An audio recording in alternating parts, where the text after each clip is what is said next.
Vendredi 28 janvier 2022, mesdames et messieurs, c'est toujours un plaisir de vous retrouver dans ce journal version française.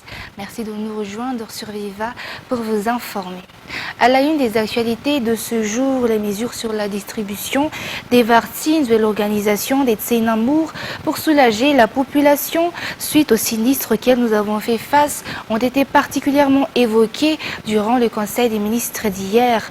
Le ministère de l'Éducation nationale a également pris la décision de la rentrée scolaire suite à l'arrêt de l'enseignement sur le territoire national. Suivez les points essentiels du Conseil des ministres d'hier dans ce reportage. Le ministère de l'Industrialisation, du Commerce et de la Consommation a réaffirmé lors du Conseil des ministres d'hier que nous disposons d'un stock suffisant de 150 000 tonnes de riz.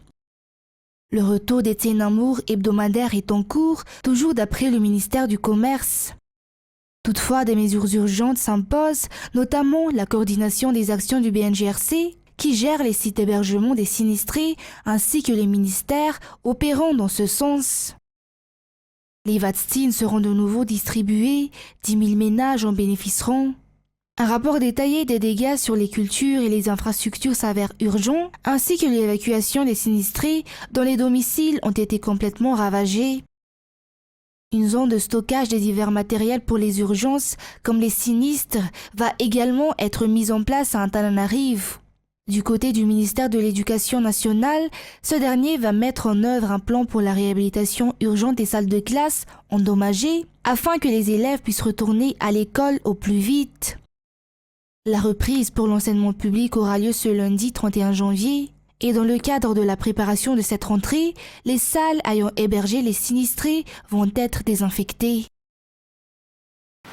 Des tickets ont été distribués aux sinistrés évacués au stade Bariam à Massen, une nouvelle organisation mise en place afin de gérer au mieux la cohabitation pour ces derniers, mais surtout pour ceux qui sortent de ce site d'hébergement pour aller travailler d'après les explications. Un reportage de Nena Martina et de Nzararan Jiansu.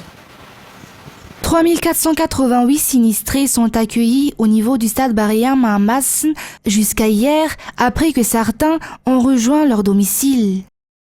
Afin d'organiser au mieux la circulation de ces derniers, et surtout pour éviter d'éventuels abus, le secrétaire d'État en charge des nouvelles villes et de l'habitat a donc mis en place une nouvelle organisation. Des tickets ont été distribués aux sinistrés, des tickets qui justifieront qu'ils font partie de ceux qui sont hébergés dans ce site. Mis à part cela, les sinistrés sont également éduqués sur l'hygiène et l'assainissement, mais surtout sur le respect des biens communs. Le Bureau national de la gestion des risques et catastrophes ou BNGRC et le secrétaire d'État en charge de la nouvelle ville et de l'habitat sont les premiers responsables de la surveillance et de la coordination au sein de ce site, en collaboration avec les députés et les chefs de Fouktani. Les efforts de Madagascar ne doivent pas se limiter à des solutions à court terme, mais doivent préparer le pays aux impacts du changement climatique. Le suivi du plaidoyer pour le Fonds pour le climat est nécessaire. Nous devons aussi améliorer la politique de gestion et renforcer les exigences sur le respect des lois en vigueur, sur l'aménagement du territoire et de l'habitat. Ça, Sylvain, sur les images de Nzara Ranjiansu. Mis à part la sécheresse, les violents cyclones font également partie des impacts du changement climatique. Le changement climatique est un fait mondial, mais Madagascar en subit directement les conséquences. À l'instar de la Covid, nous devons également apprendre à vivre avec le changement. L'aménagement du territoire doit donc être révisé dans ce sens. Le respect des lois doit être également strictement exigé. Chaque commune devrait avoir son propre plan d'aménagement. L'État malagasy a déjà effectué, lors du COP26 à Glasgow, en novembre dernier, un plaidoyer sur les conséquences que cela aura pour les 100 prochaines années.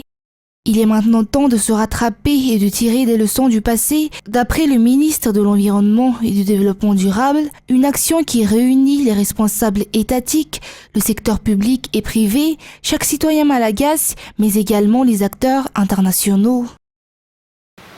Seulement une partie des aides parviennent aux victimes de Kéré dans le sud, dans la commune à Tchanomar, au district Ambossariantime.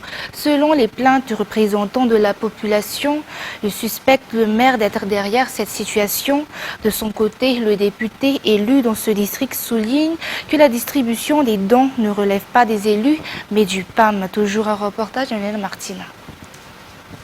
La distribution des dons à l'endroit des victimes de Kéré à Ambossariantime ne concerne en aucun cas les élus, que ce soit les maires ou les députés, d'après le député élu dans ce district.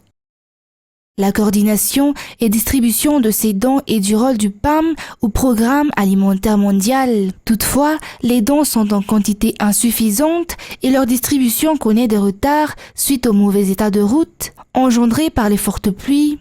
Les responsables travaillent déjà pour y apporter des améliorations. Mais d'un autre côté, grâce aux précipitations, les gens du sud d'Ambossariantime commencent de nouveau à cultiver. Par ailleurs, le plan sécuritaire reste encore un problème pour les habitants d'Ambossariantime. Un problème pour lequel le député interpelle les autorités compétentes. L'insuffisance du nombre des magistrats en activité à Madagascar est à l'origine du retard dans le traitement des affaires judiciaires.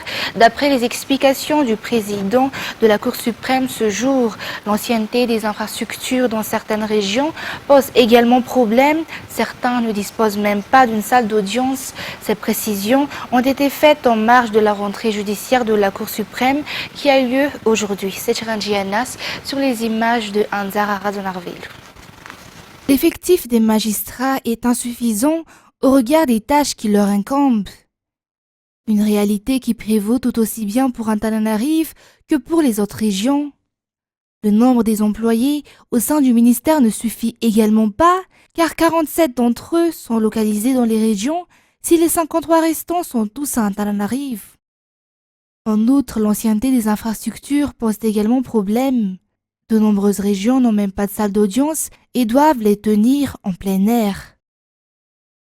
Et concernant les actualités internationales de ce vendredi, le président russe Vladimir Poutine a déclaré vendredi 28 janvier, lors d'un entretien téléphonique avec son homologue français Emmanuel Macron, que les réponses avancées par l'OTAN et les États-Unis sur ses préoccupations en matière de sécurité n'étaient pas de nature à le rassurer dans le dossier ukrainien. France 24.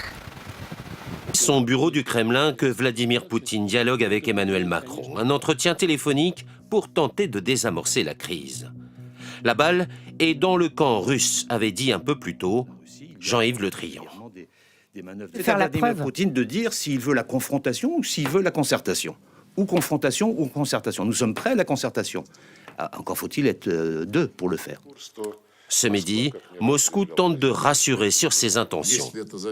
Si cela dépend de la Russie, il n'y aura pas de guerre. Nous ne voulons pas de guerre. Mais nous ne permettrons pas non plus que nos intérêts soient violés de manière flagrante, que nos intérêts soient ignorés.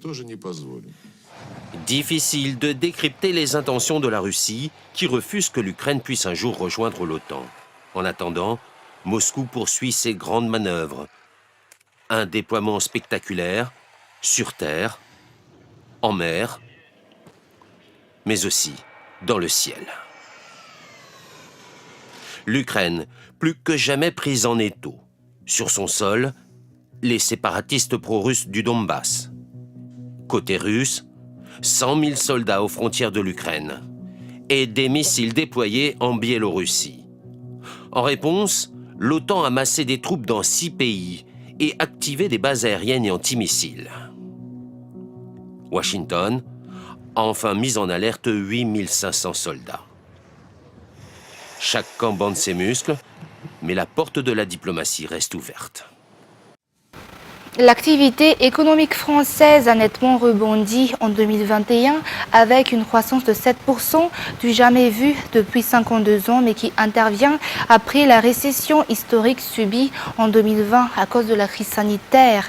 Cette croissance s'accompagne d'une inflation importante qui se ressent au quotidien pour les Français dans les prix de l'énergie notamment. Toujours un reportage de France 24.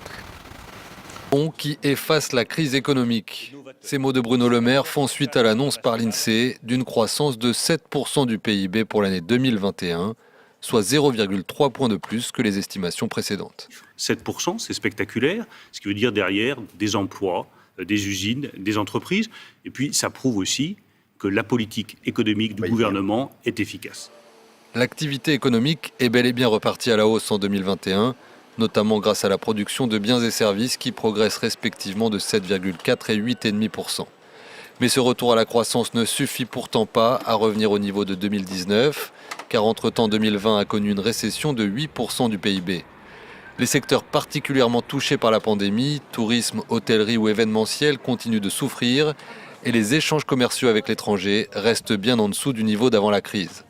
La forte baisse du chômage, revenu à un taux d'environ 8%, s'explique à la fois par le retour de la croissance, mais aussi par la précarité d'un certain nombre d'emplois, ainsi que par la dernière réforme de l'assurance chômage qui a fortement restreint les conditions d'indemnisation. Quant aux fruits de la croissance retrouvée, ils sont encore bien peu concrets pour la plupart des Français, qui subissent de plein fouet l'inflation la plus forte depuis une décennie, avec des prix à la hausse de 2,8% en 2021, notamment à cause de l'explosion des prix de l'énergie. Des manifestations avaient d'ailleurs lieu un peu partout en France ce jeudi pour réclamer des hausses de salaire et des retraites. Nous, ce qu'on réclame, c'est le dégel du point d'indice pour tous les fonctionnaires et qui soit indexé sur la hausse des prix parce que vos factures, l'électricité, le gaz, tout ça, ça augmente. Les salaires n'augmentent pas.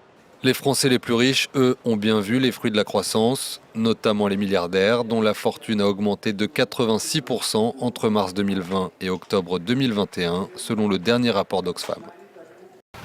L'Agence européenne de médicaments, ou EMA, a annoncé jeudi 27 janvier avoir approuvé la pilule anti-Covid du fabricant Pfizer commercialisée sous le nom de Paxlovid et qui doit devenir le premier traitement antiviral oral contre la maladie autorisé dans l'Union européenne. Reportage.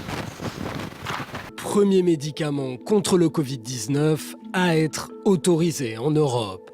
Son nom, le Paxlovid, son fabricant, les laboratoires Pfizer. L'Agence européenne des médicaments, l'EMA, recommande de prescrire Paxlovid à tous les patients qui risquent de développer une forme grave du Covid-19 et qui n'ont pas besoin d'oxygène supplémentaire. Le comité des médicaments à usage humain de l'agence a conclu que les bénéfices du médicament sont supérieurs à ses risques pour l'utilisation approuvée et va maintenant envoyer ses recommandations à la Commission européenne pour une décision rapide applicable dans tous les États membres de l'UE. Paxlovid est composé de 2 molécules qui correspondent chacune à une pilule de couleur. La première est nouvelle et elle s'appelle PF07321332. La seconde est déjà connue puisqu'il s'agit du ritonavir, un antiviral utilisé pour traiter le sida. L'EMA a basé son autorisation sur 7 études réalisées sur 1039 personnes qui ont contracté le variant Delta. 0,8% d'entre elles qui ont pris Paxlovid ont dû être hospitalisées, contre 6,3% pour celles qui ont pris un placebo. Aucun patient traité au Paxlovid est décédé, contre 9 avec le placebo. Selon la commissaire européenne à la santé, Paxlovid a le potentiel de faire une réelle différence pour les personnes à haut risque. L'agence européenne étudie un autre médicament contre le Covid-19, cette fois la pilule du fabricant américain Merck. C'est également avec cette actualité internationale que nous fermons l'édition d'aujourd'hui. Tout de suite après cette édition, vous avez rendez-vous avec l'émission Data suivie du premier film de la soirée. Quant à moi, je vous donne rendez-vous pour demain pour des nouvelles actualités.